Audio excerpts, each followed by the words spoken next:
श्रीमद् भगवत गीता का सबसे पहला उपदेश यही है कि कोई अगर आपका अपना है या कोई आपसे बड़ा है तो उसका अपने प्रति गलत व्यवहार कभी भी सहन नहीं करना चाहिए। ये गीता का उपदेश हमारी जिंदगी से भी जुड़ा है।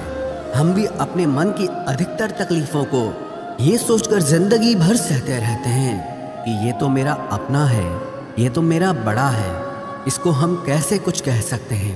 हम अगर नहीं सहेंगे, कुछ कह देंगे तो हमारे रिश्ते ही खराब हो जाएंगे, हमारे रिश्ते ही समाप्त हो जाएंगे।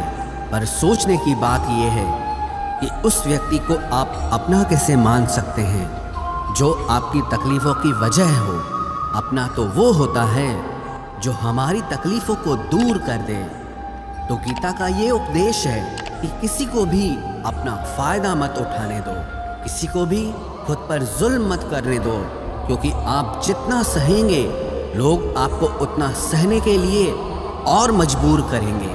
गीता का पहला अध्याय जिसका नाम अर्जुन विषाद योग और दूसरा अध्याय जिसका नाम सांख्य योग है, उसके आरंभ में अर्जुन ने श्री कृष्ण के आगे अपना दुख प्रकट किया है कि हे केशव, मैं कौरवों से कैसे युद्ध कर सकता हूँ, ये सब तो मेरे अपने ही हैं।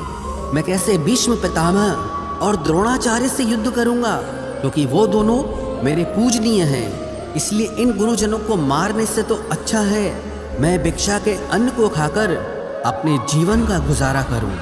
और जिन कौरवों से मैं युद्ध करने जा रहा हूं वो सब धृतराष्ट्र के पुत्र मेरे भाई ही हैं, मेरे अपने ही हैं। इन सबको मारने से अच्छा है कि मैं सन्यासी बन जाऊं। तो श्री कृष्ण ने अर्जुन से कहा कि यहाँ कौन अपना है और कौन पराया है।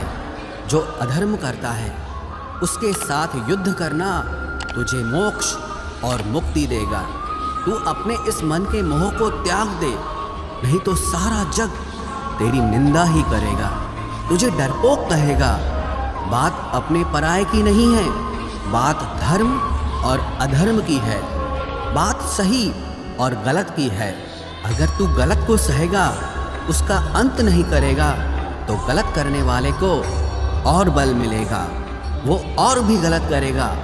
इसीलिए मन के मोह को त्याग करके तू युद्ध कर।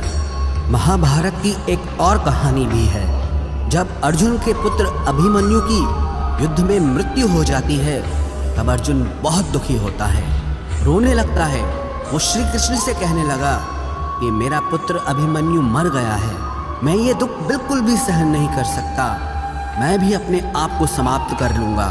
फिर भगवान श्री कृष्ण उसे आत्माओं के लोक में लेके गए, जहाँ अभिमन्यु आनंद से बैठा हुआ था, क्योंकि उसने क्षत्रियोचित व्यवहार किया, इसलिए उसे उत्तम पद की प्राप्ति हुई। जब अर्जुन अभिमन्यु के पास रोते रोते पहुंचा, अपने पुत्र को देखकर अर्जुन बहुत प्रसन्न हुआ, उसे गले से लगाकर कहने लगा कि हे पुत्र, तेरे बिना तो मैं जी ही नहीं सकता, मैंने तो अपने जीवन की आशा का ही त्याग कर दिया है। तो अभिमन्यु कहने लगा कि आप कौन हैं? अर्जुन बोला, मैं तेरा पिता हूँ, तू मेरा पुत्र है अभिमन्यु।